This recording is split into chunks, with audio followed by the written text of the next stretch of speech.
কিন্তু এবছরটা ডাকাত গিয়েছিল বটে, কিন্তু ধরা পড়েছে। গরম হলে ওরা ফাঁকা জঙ্গলে বেশি বসে, উঁচু উঁচু গাছ। মধু কাটার যে নির্দিষ্ট যে জায়গাগুলো, সেগুলো সেই জায়গাটা খুব একটা ঘন হয় না। সেই আর ঘনটার ভিতরে আমরা ঢুকি না। যদি অন্য কেউ নৌকা দেখে যেখানে আমরা উঠেছি মধু কাটতে, সেখানে দ্বিতীয়বার অন্য নৌকারা আসে না। যখন একটা চাক কাটা হয় তখন তো সেইখানকার মাছিগুলোকে তো মারা যায় না, বাঁচিয়ে না না রেখে না, থাকে যায়। প্রায় দীর্ঘদিন আমরা এই বাদাবন সংলগ্ন এলাকাতে বসতে পারছি না। বাইরে দাবদাহ প্রায় 45-এর কাছাকাছি, 42 ক্রস করছে। মনোদার সঙ্গে কন্টিনিউ কথা হচ্ছিল। মনোদা বলছে এই রৌদ্রে আসার দরকার নেই, একটু পরের দিকে। অবশেষে প্রায় 1 মাস আপনারা কোনো ভিডিও পান না, আমরা বেরোতেও পারি না। আর আমরা যখন বেরিয়ে আসি তখন মরিচঝাপির পাড়ে এসে মনোদাই আমাদের, ভবদা মনোদা এরাই আমাদের এই টোটাল চত্বরটা তো দেখায়। সেই রকম একটা সময় আজকে এসছি যখন তাপ প্রবাহ অনেক কম, প্রায় 38, তার বেশি হবে না। ছায়াতে বসে আছি, অপর সাইডে যেমনটা মরিচঝাপি তেমনই আছে। কিন্তু মনোদা সম্প্রতি মধু কেটে এসছে, তার সঙ্গে কথা হচ্ছিল মধু নিয়ে। মধুর জীবন অত্যন্ত কঠিন। গতকালই ফিরেছে, ঠিক গতকালই ফিরেছে রাতে। আর আজ দুপুরে আমাদের সঙ্গে। আর মনোদা যার সঙ্গে মধু কাটতে আরোহণে যায়, যিনি অত্যন্ত দক্ষ, সে মানুষটাও আমার সাথে আছে।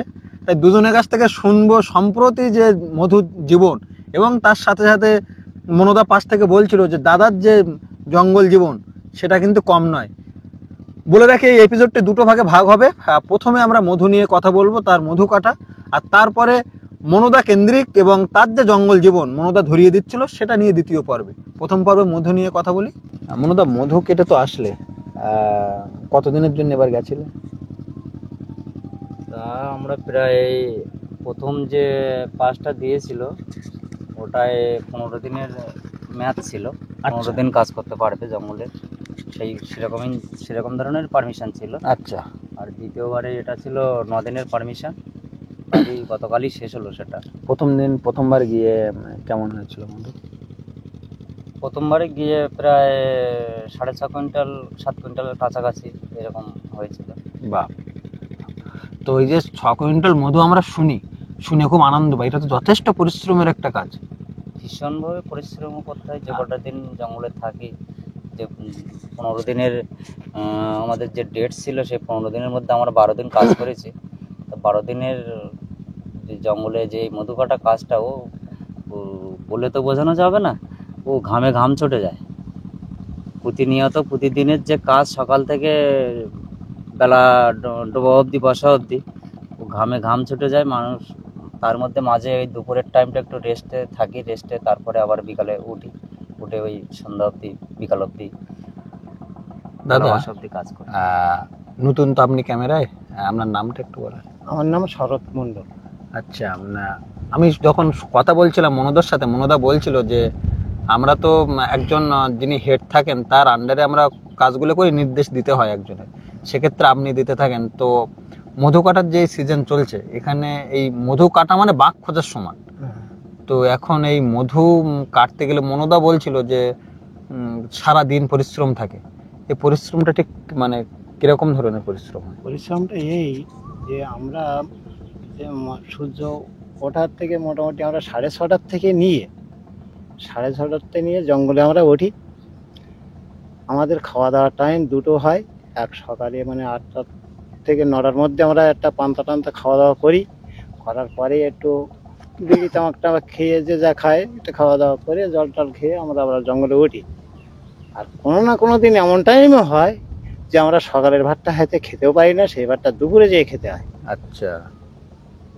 আবার এমনও দিনও হয় যে দুপুরের ভাতটা কিন্তু আবার দুপুরেই খেতে পারি না, সন্ধ্যের টাইমে খেতে হয়।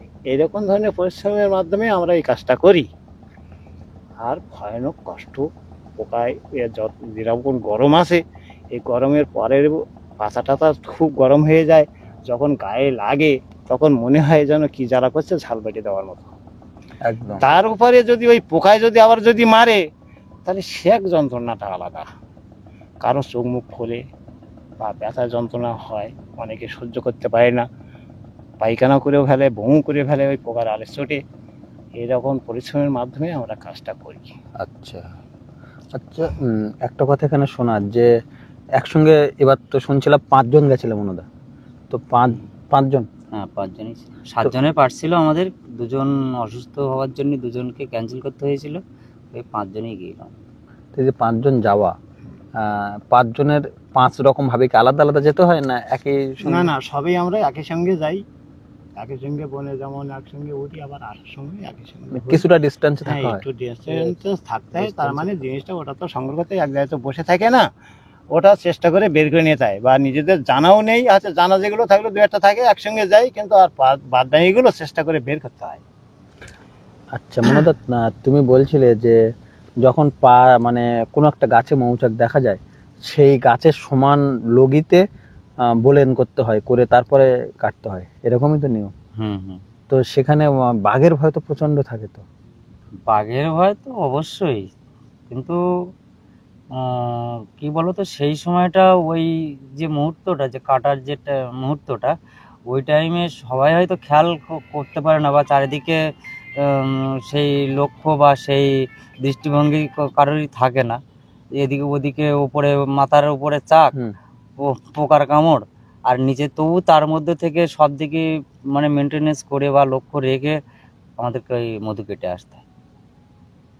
ভয় তো অবশ্যই আছে।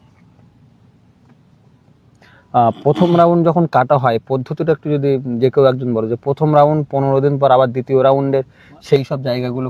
বাড়ির থেকে জঙ্গলে যাচ্ছ, কি প্রসেসে মধুটা সংগ্রহ হচ্ছে টোটালি? মানে কেমন পদ্ধতি থাকে? পদ্ধতি থাকে এই যে আমরা আগে প্রথমেতে যেগুলো আমরা কেটে এসেছি প্রথম থেকে, সেই পদ্ধতিতে আমরা যাই, যে না আমরা প্রথম যে মধুগুলো কেটেছি সেই না, এখানে একটা থামিয়ে দেবো। হ্যাঁ, আমি এই জঙ্গলটা একটা জঙ্গল, হ্যাঁ, লোকালয় লাগোয়া জঙ্গল, ওপারে আমি এই জঙ্গলে উঠলাম, এবার এই জঙ্গলে ওঠার পরে আমি এই চাকগুলো কাটলাম, আর এক দল এসে তো কাটতে পারে, সেক্ষেত্রে কিভাবে বোঝা যায়? আর এক দল এসে যে ওই চাকগুলো কেটে গেলে পরেক্ষণে আমাদের অন্য জায়গা চেঞ্জ করতে হয়, করে সাইডে সরে যেতে হয়, সাইডে সরে যেয়ে আমাদের আবার চেষ্টা করে নতুন করে চেষ্টা করে বের করে নিতে হয় পুনরায়। আর যা পাওয়া গেল না গেল আবার ফের আমরা নৌকায় চলে আসি। মানে যখন একটা চাক কাটা হয় তখন তো সেইখানকার মাছিগুলোকে তো মারা যায় না, বাঁচিয়ে রেখে না থেকে যায়। আচ্ছা, সেখানকার মাছি সেখানে বোঝা যায় কি করে? দেখা যায়। ঘটনা হচ্ছে আমরা যে আড়ংটায় মধু কাটলাম, আচ্ছা, এবার আমাদের যদি অন্য কেউ নৌকা দেখে যেখানে আমরা উঠেছি মধু কাটতে, সেখানে দ্বিতীয়বার অন্য নৌকারা আসে না, ওটা অনেকটা ডিস্টেন্সে সেখানে গিয়ে উঠবে। তার কারণে এটার জঙ্গলটা অনেকটা লাগে, একটা পাড়া একটা গ্রুপ যেখানে উঠবে, একটা মহলের টিম যেখানে উঠবে, তার অনেকটা জায়গা লাগে। এবারে সেই জায়গাটা ছেড়ে দিয়ে আর একটা পার্টি যদি পাশাপাশি থাকে, তারা সেই জায়গাটা ছেড়ে দিয়ে তারা অন্য সাইডে গিয়ে ওঠে। এবার দেখা যাচ্ছে একটা মধু ফার্স্ট কাটার পরে, ফার্স্ট কাট দেওয়ার পরে তার অন্তত 10 দিন টাইম লাগে সেটাকে আবার ওই চাকটা পূর্ণ করতে। এবার সেই 10 দিন ওর ধারে আর কেউ যাবে না, কাটবেও না। এবার সেই সূত্রে আমরা যে প্রথমবার যে চাকগুলো কেটে এসেছি, দ্বিতীয়বার সেই চাকগুলো আমরা কাটার আবার সুযোগ পেয়েছি। আর আমাদের জানা আছে যে অমুক অমুক জায়গায় আমরা কেটেছি, সেই জায়গাগুলো আমরা, আর তার মধ্যে থেকে এই 10 দিন পরে গিয়ে দেখা যাচ্ছে আর এক পার্টি যদি ঢুকে যায় আমাদের সেই জায়গাটায়, তারা আর কেটে বেরিয়ে গেল, আমরা তখন আমাদেরকে আবার সাইড ভাগ করে নিতে হবে। এরকম একটু অসুবিধা হয়। হ্যাঁ, একটু অসুবিধা হবে, কিন্তু সাইড ভাগ করে নিতে হবে। আচ্ছা, যখন এই সাইড ভাগ করে নেওয়া হয় 5 জন, তো এবারে গ্রুপে 5 জন, তো এই 5 জন তখন কিভাবে যাওয়া হবে? একই সঙ্গে তো যেতে হবে 5 জন। ওই আমরা ওই দেখা গেল একটা এরিয়া থাকে, দেখা যাচ্ছে এই জঙ্গল থেকে আমি যেন আমার আরেকটা ম্যানকে দেখতে পাই, আমার ছাড়া কতটা ডিস্টেন্স আছে, আমি যেন এতটা ডিস্টেন্সে থাকবো যে ওকে যেন আমি দেখতে পাই, আবার তারপরে গিয়ে আরেকজন দাঁড়াবে, সে যেন তাকে দেখতে পায়। ঠিক এই 5 জন সাজিয়ে দেবো পুরো এরকম সাজিয়ে দিয়ে ওকে যেন দেখতে পায়। এইভাবেই আমাদের ওই যে জঙ্গলে যেটা ছাটা বলে, ওই ছাটা দিয়ে যেতে হয়। সবাইকে দেখতে পাবো, মোটামুটি সবাই না, পার্শ্ববর্তী লোকটাকে যেন দেখতে পাওয়া যায়, আর তার মধ্যে সবাই সাড়া ইঙ্গিত করে চলবে। আচ্ছা, জঙ্গলের ভিতরে তো শুনেছি খুবই ঘন, ওর ভিতরে কি হাঁটা যায় সেইভাবে? মধু কাটার যে নির্দিষ্ট যে জায়গাগুলো, সেগুলো সেই জায়গাটা খুব একটা ঘন হয় না, সেই আর ঘনটার ভিতরে আমরা ঢুকি না। আমরা যেখানটা উঁচু জঙ্গল আছে, বড় বড় গাছ আছে, সেই জঙ্গলটাই নিরাপদ থাকে তাতে। হ্যাঁ, অনেক দূর পর্যন্ত দেখা যায় সামনে, সেরকম জঙ্গলটা। চাকগুলো ঠিক ওই ঘন জঙ্গলের ভিতরে, আবার যদি বড় বড় গাছ থাকে সেখানেও বসে, কিন্তু ওই উঁচু জঙ্গলটাই বেশিরভাগই বসে। আচ্ছা, ওটাও ঠিক আছে। আর একটা ঠিক আছে কোনটা, যে দেখা যায় এই হাওয়া পরিবর্তনে যদি একটু শীত শীত মতো যদি ভাব থাকে, হুম। তখন এই ঘন জঙ্গলটাই বেশি বসে আর হেঁচালির ভিতরে বেশি বসে, মানে নিম্ন জায়গাটায় ওরা বেশি বসে। আর খুব যদি গরম হয়ে যায়, তবে গরম হলে ওরা ফাঁকা জঙ্গলটায় বেশি বসে, উঁচু উঁচু গাছে বসে। ওরা শীত গরম ওরা বোঝে, মানুষের চেয়ে ওদের অভিজ্ঞতাটা বেশি। আচ্ছা, তার মানে কখন শীত কখন গরম ওরা বোঝে। যখন শীতের টাইমে তখন ওরা খুব ঘন জঙ্গলে হেঁচালের ভিতরে বা খুব ঘন জঙ্গলে ওরা থাকে। আর যেই একটু গরমের প্রভাব পড়ে বেশি, গরমের প্রভাব পেলে একটু উঁচুতে থাকে একটু হাওয়া টাওয়া খাওয়ার জন্য। আর সেক্ষেত্রে যখন উঁচু জায়গাতে থাকা হয় তখন মানে বাঘের ভয়টাও অনেকটা কম। বাঘের ভয় সব জায়গায় আছে, ঘনর ভিতরে আছে, ফাঁকা জায়গায় আছে। ফাঁকা জায়গায় ভয়টা বেশি, মানুষ দেখলে ছুটে আসে বাঘ। ফাঁকা জঙ্গল আচ্ছা। ফাঁকাটা, আর ঘন থাকলে একটু বাদি মাদি আছে, দেখাশুনো একটু কম হয়, তার মানে দেখতে পায় না, মানে খুব দূরের থেকে কাছাকাছি দেখবে তারপর তো স্বভাবে। আর ফাঁকা জঙ্গল থাকলে অনেক দূরত্ব দেখতে পাবে, তখন ছুটে আসে। হাইতে বলে যে আমরা হয়তো বিশ্বাস করি যে না ফাঁকা জঙ্গলে চলছি, সবই দেখতে পাচ্ছি, কিন্তু আমাদের ওই মনোভাবটায় সম্পূর্ণ ভুল ধারণা। ভুল ধারণা বলতে অত ওই বিশ্বাসটা করতে নেই, কিন্তু ও বেটা যদি ফাঁক পেয়েছে, এক দুজন যদি পেয়েছে, তা ও কোনো কথাই মানবে না। আর যখনই ও ঝাঁপিয়ে আসে পারবে, তখন 5-7 জনকে কাউকে এলাও করবে না। যখন পিঠির চালে দুমদাম বাড়ি পড়বে, তখন হয় ও যদি মনে করে যে ছেড়ে চলে যাবো তো যাবে, আর যদি না যাবে তা ওকে নিয়েই যাবে। হ্যাঁ, ইদানিং লাস্ট 2 বছরে মহলে গিয়ে এরকম অ্যাক্সিডেন্ট হয়নি এখন। না 2021 সালে একটু বেড়েছিল। হ্যাঁ 21-22 হয়েছিল। এবছরে তো মনে হয় নেই না? না না, এবছরে কোনো খবর নেই। সুন্দরভাবে সুন্দর পরিবেশের মধ্য দিয়ে যেটা 29খানা নৌকা ছিল টোটাল, প্রথম বিএলজিতে 29খানা ছিল, দ্বিতীয়টাতে ছিল 16খানা। সেরকম কোনো আপাতত ফরেস্ট ডিপার্টমেন্টের থেকে বা অন্য নেই, সৈন্যখালী রেঞ্জ বা আমাদের ওই বাংলা রেঞ্জের থেকে ওরকম কোনো খবর নেই যে এরকম অ্যাক্সিডেন্ট বা দুর্ঘটনা ঘটেছে। এখন যেই মধু এই 2 কাঠ দেওয়া হলো, এরপরে তো আর হবে না তো কাঠ দেওয়া? না না, এরপরে সরকার আর পাস দেবে না, যেতে ঢুকতেও দেবে না, যা হবে চুরি চামার করে। আর সেগুলোকে এখন যেতেও চায় না। হ্যাঁ, সে চুরি কাজে কেউ যেতেও চায় না। মানে এই পাশ শেষ, মধুর পাশেই শেষ। হ্যাঁ, মধুর পাশ শেষ। আর সবচেয়ে বড় ঘটনা হয়ে গেছে তার মধ্যে, মানে গত বছর যে বা আরো 20 থেকে যে ডাকাতির উৎপাতটা বেশি ছিল, ডাকাত মাকাত করে নিত, কিন্তু এবছরটা ডাকাত গিয়েছিল বটে, কিন্তু ধরা পড়ে এবছর আর কোনো সংবাদ নেই যে ডাকাত ধরা পড়ে গেছে। ডাকাত করে নিয়েছে বা ক্ষতি খারাপ করেছে মহলে নৌকার উপরে, এরকম কোনো সংবাদ এবছরে নেই। মানে এবছরটা সুন্দর পরিবেশে গেছে আর সুন্দর মহল টহল হয়েছে। ডাকাতের কোনো হয়েছিল মনোদেবের? না, ডাকাতের কোনো খবর হয়নি, তবে ডাকাতের একখানা নৌকা শুনলাম ডিপার্টমেন্টের থেকে ধরেছে একখানা, যে ওদের যে ভরের যে নৌকাটা থাকে, যেটা মধু কালেকশন করে নিয়ে রাখে জঙ্গলের মধ্যেখানে, আমাদের মতো এরকম কিছু মহলের নৌকা, তারা ওই জঙ্গলে ছাটায় উঠেছিল, উঠে গিয়ে মনে হয় ওই নৌকাটা দেখে এসেছিল, ভরের নৌকাটা। ওরা ফরেস্ট ডিপার্টমেন্টের কাছে খবর করলে ওরা আসে, ওরা সেই ফরেস্ট ডিপার্টমেন্টের লোক আর সেই মধুর নৌকার লোকেরা ওরা উঠে সেই ডাঙায় দিয়ে হেঁটে বহুপথ হেঁটে গিয়ে সেই নৌকা ওরা বের করে নিয়ে আসে, এবং তাতে প্রচুর মধু কালেকশন হয়েছে। তবে ডাকাতির দল ধরা পড়ে, আর কোনো নৌকায় ডাকাতি হয়েছে এরকম কোনো খবর নেই।